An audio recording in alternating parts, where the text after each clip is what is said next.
आज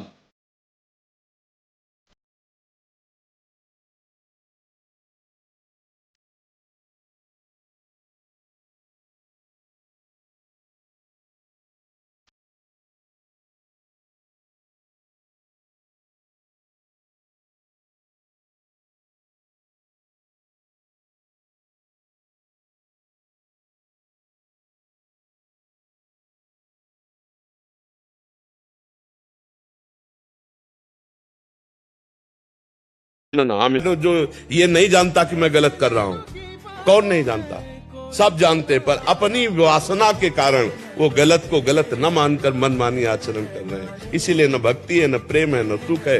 एक थोड़े दिन का जिंदगी, मरना तो है ना, मरने के बाद वहां 5 स्टार होटल थोड़ी है कि आप यहां से जाके सीधे होटल बुक है आराम से। दुर्गति हो जाएगी, जो जो कर्म किए उनका भोग भोगना पड़ेगा। और फिर सुनू और कुत्ता भूत प्रेत न जाने कौन। तुम कभी गंदे थे नहीं, गंदे हो नहीं और गंदे हो सकते नहीं।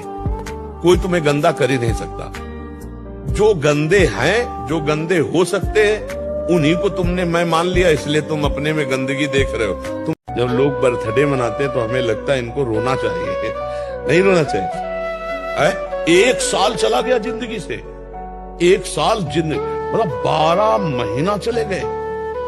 12 महीना, एक श्वास कितनी कीमती है वो तब समझो जब आखिरी श्वास हो और आप कह दो कि 60 वर्ष की कमाई पूरे जीवन की हम आपको देते हैं, 2 श्वासें बढ़ा दो, नहीं बढ़े। महाराज जी, हमें कैसे पता चले कि हमसे भगवान प्रसन्न है या नाराज?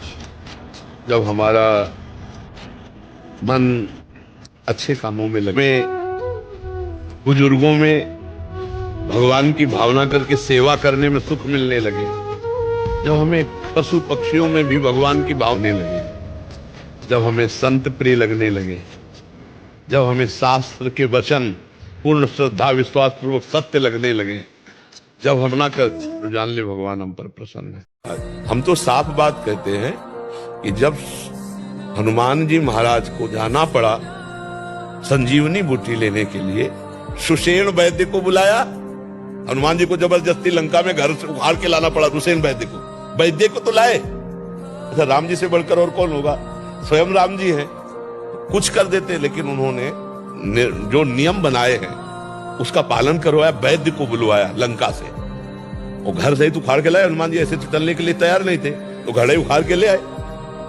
वैद्य ने जब बताया कि संजीवनी बूटी के द्वारा लक्ष्मण जी ठीक होंगे, तो वहां संजीवनी बूटी जैसी सब बूटियां प्रकाशित कर दी कालनेमि ने, तो हनुमान जी को पूरा उखाड़ के द्रोणागिरी लाना पड़ा। तो हम इन बातों से, इन चरित्रों से शिक्षा लेते हैं कि डॉक्टर, औषधि, उपचार ये भगवान का बनाया हुआ है।